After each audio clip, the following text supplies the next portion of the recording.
তোমরা যারা এবছর মাধ্যমিক পরীক্ষা দিচ্ছ, তো যে সংলাপগুলি তোমাদের দেখে যেতেই হবে, তার মধ্যে দেখো প্রথম সংলাপ, পথ নিরাপত্তা বিষয়ে সচেতন করতে দুই বন্ধুর মধ্যে সংলাপ লেখো। বিভিন্ন ছোঁয়াচে রোগ ব্যাধি থেকে মানুষকে সচেতন করতে দুই বন্ধুর মধ্যে সংলাপ লেখো। তারপর আছে রক্তদানের উপযোগিতা নিয়ে দুই বন্ধুর মধ্যে সংলাপ। প্রাকৃতিক দুর্যোগে ছাত্র সমাজের কর্তব্য নিয়ে সংলাপ। বৃক্ষরোপণের উপযোগিতা নিয়ে দুই বন্ধুর মধ্যে সংলাপ। চারিদিকে অরণ্য বিনাশে বিপন্ন প্রকৃতি এই বিষয়ে সংলাপ। শরীরচর্চার উপযোগিতা বা ছাত্র জীবনে খেলাধুলার প্রয়োজনীয়তা জানিয়ে বা সম্পর্কে দুই বন্ধুর মধ্যে সংলাপ। ছাত্র জীবনে গ্রন্থাগারের ব্যবহার নিয়ে দুই বন্ধুর মধ্যে সংলাপ। মাধ্যমিক পরীক্ষার পর কি নিয়ে পড়াশোনা করবে তা নিয়ে দুই বন্ধুর মধ্যে সংলাপ। তারপরে পিতা মাতার শিক্ষকের প্রতি সন্তানের কর্তব্য এই নিয়ে দুই বন্ধুর মধ্যে সংলাপ। তার মধ্যে দেখো মোস্ট ইম্পর্টেন্ট, জল সংরক্ষণ বিশ্ব উষ্ণায়ন নিয়ে দুই বন্ধুর মধ্যে সংলাপ।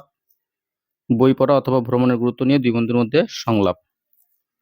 এবার প্রতিবেদন যেগুলো তোমরা অবশ্যই দেখে যাবে, যে নির্মল বিদ্যালয় সপ্তাহ পালন উপলক্ষে প্রতিবেদন রচনা করো। মোবাইলের অতিরিক্ত ব্যবহারে বিপন্ন শৈশব ও জীবন এই বিষয়ে প্রতিবেদন রচনা। অরণ্য বিনাশে বিপন্ন প্রকৃতি এই বিষয়ে একটি প্রতিবেদন রচনা করো।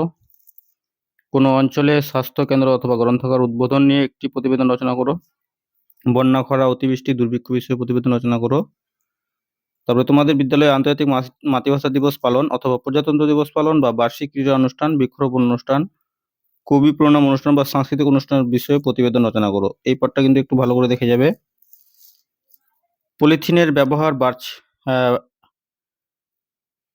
ব্যবহার বাড়ছে দূষণ এই বিষয়ে বাড়াচ্ছে এটা পলিথিনের ব্যবহার বাড়াচ্ছে দূষণ এই বিষয়ে প্রতিবেদন রচনা করো। রক্তদান জীবনদান এই বিষয়ে প্রতিবেদন রচনা করো। তোমার এলাকায় অনুষ্ঠিত কোনো বৃহৎ উৎসবকে কেন্দ্র করে প্রতিবেদন রচনা করো। বিশ্ব উষ্ণায়নকে কেন্দ্র করে একটি প্রতিবেদন লেখো। আর নিত্য প্রয়োজনীয় দ্রব্যের অস্বাভাবিক মূল্য বৃদ্ধির বিষয়ে প্রতিবেদন রচনা করো। তো এগুলো তোমরা অবশ্যই কিন্তু দেখে যাবে। তো ভিডিওটি ছিল এই পর্যন্তই। ধন্যবাদ।